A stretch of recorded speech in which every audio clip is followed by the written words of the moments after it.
This is my Jamaica hat, and I don't really have anything to talk about when it comes to Jamaica, except maybe they're not going to be able to sell too much rum to all the bars around, because it seems like with this major lockdown going on around the planet, people won't be going to the bar to have some drinks. And I think what's going to happen is a lot of businesses are going to go bankrupt. Small businesses are especially going to go bankrupt because they've got a really high rent bill that they're going to have to pay regardless of whether the business was good or not. And so I expect by the time people start going out again, they're going to find a lot of the places that they used to go are all boarded up.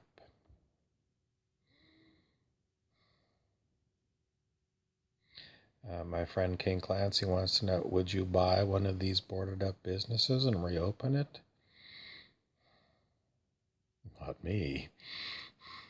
These businesses are going to be expensive, and their landlords are still going to expect a rent. I don't want to pay no damn landlord no rent. So, where are people going to go? Well, maybe one place will survive, and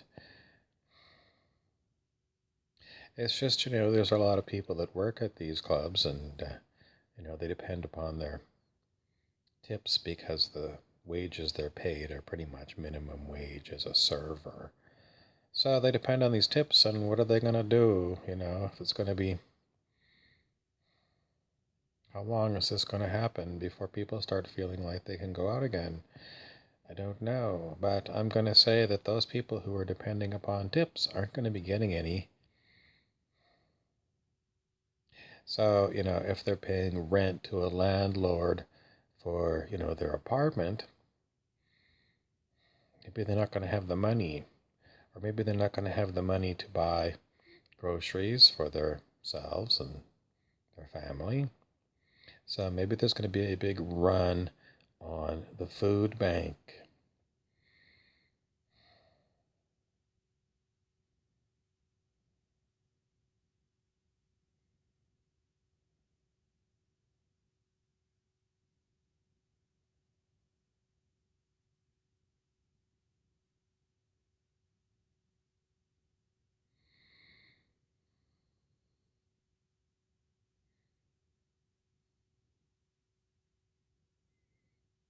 We already saw that the U.S.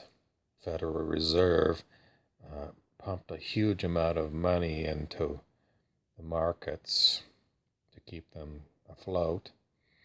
But it doesn't seem to be too much going to the small business people or to, the minimum wage workers. Of course, if the landlords don't get their rent, they're usually pretty rich, and they'll cover the payments they have to make to banks and things out of their reserves. But I've been noticing lately that a lot of these little small clubs, they aren't doing very well. People haven't been going out. It's rarely, well, even on a Saturday night, you might get the club not really full, but, with people in it for, between midnight and 2 a.m. That's it. People just don't go out. Is it because the beer is too expensive? Yeah. Because their wages are too low? Yep. And they've got just too many other things they gotta buy. Generally speaking, I see so many places that are not doing very well. It just seems like I think the economy is going to really tank bad. And if it's not a heavy recession, it's maybe going to be a depression.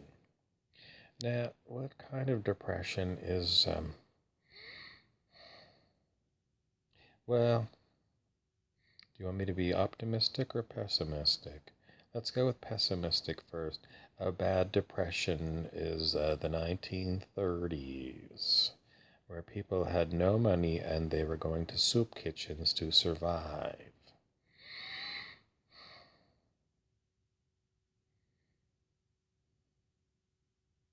I know the major cities have rents for places to live that are astronomical, and a lot of people have bought, their private little, usually condominiums, at very, very expensive prices. Are these people going to be able to keep paying their mortgages? Because if they can't, then the banks are going to have to report a lot of loans that have gone into default. And then people who own bank stocks are going to dump the bank stocks.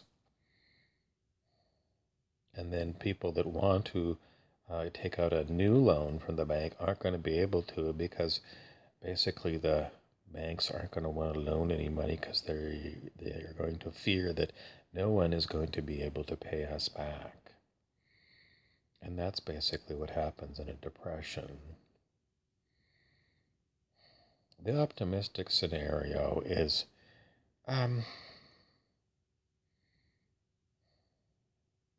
don't know.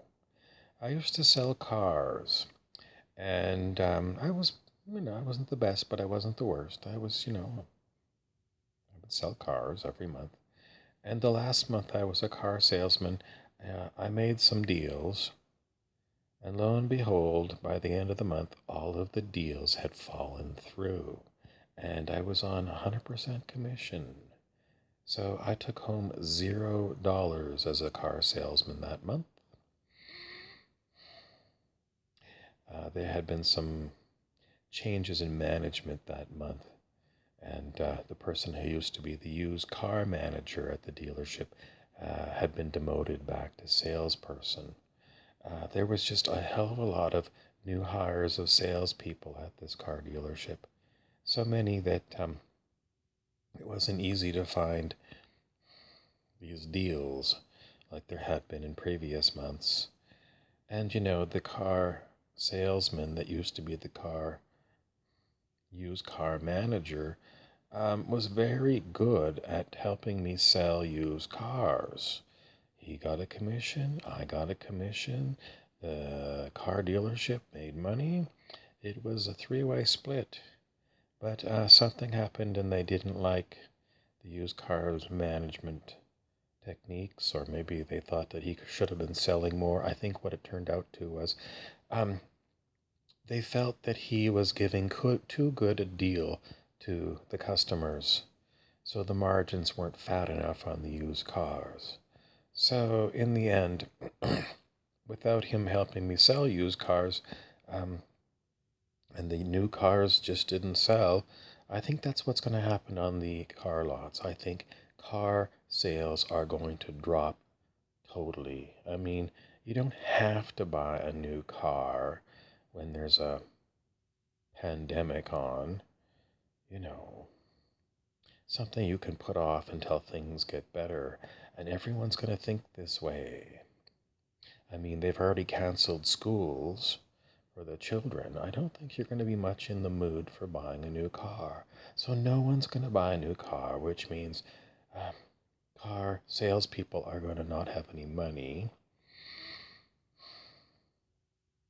Car dealerships are going to be sitting on a lot of cars that they were supposed to move and didn't. Banks that, once again, make a lot of money off of car loans aren't going to be making the money off of car loans. I was trying to give you an optimistic scenario, but I don't think there is an optimistic scenario. We're heading for a major depression because of this. And whose foolishness is it? Oh, it's a huge combination. It's the people who created this virus in the first place. Is it real? I only ask that because I don't know if it's real or not. And, Donald Trump just says there's so much fake news, and I just take this one as maybe another fake news thing generated to put fear into the hearts of the population. Who wins? Well, Donald Trump. If he comes off as a strong president when there's a major national crisis, then maybe he'll get reelected. It's just that everyone keeps pointing out that every couple of years they come out with a major new virus, whether it's Zika or SARS or so many other ones of these things.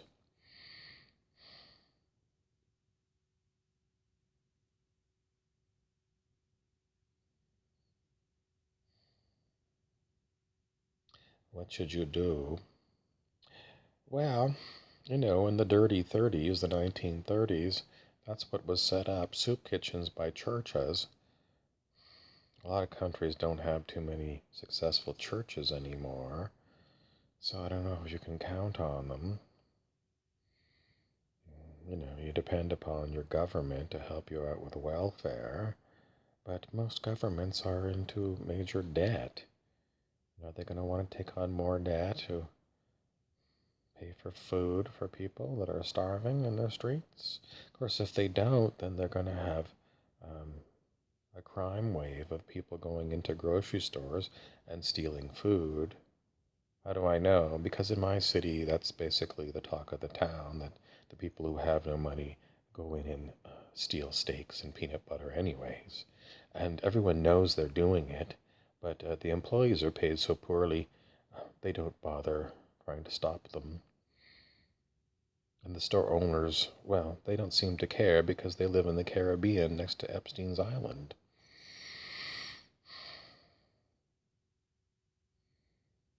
A long time ago, I did say to people on this channel, please don't hoard food in case of a major disaster. And the reasoning was, if you hoard food, everyone else is going to hoard food. And there's not going to be enough for everyone. And we're basically going to have food riots, which is kind of like what some people's great idea is. If the people get really too much like this, then the government's going to declare martial law and is going to take away whatever remains of your civil rights. And then they're going to put you in, those shipping containers that come from China. Yes, they're just going to pile them up and they're going to turn them into pens for humans. These are going to be known as the FEMA camps. No one really wants to believe these scenarios. I'm sorry I gave you two pessimistic ones. The optimistic ones are, I'm sorry. I cannot stop the fear that is driving people crazy. Politicians are gone crazy. The general population has gone crazy. I tell people, don't go into fear, but maybe they don't show fear on the outside, but on the inside they're driven by fear. Fear of, a bad cold virus. It's not even SARS. I mean, it seems to be related to SARS. I guess they cooked it up in the same petri dish that they made SARS out of. But, even when people say, people really aren't dying of this, there's somebody else that says, yeah, but you don't know how much worse it's going to get. People are just feeding the fear.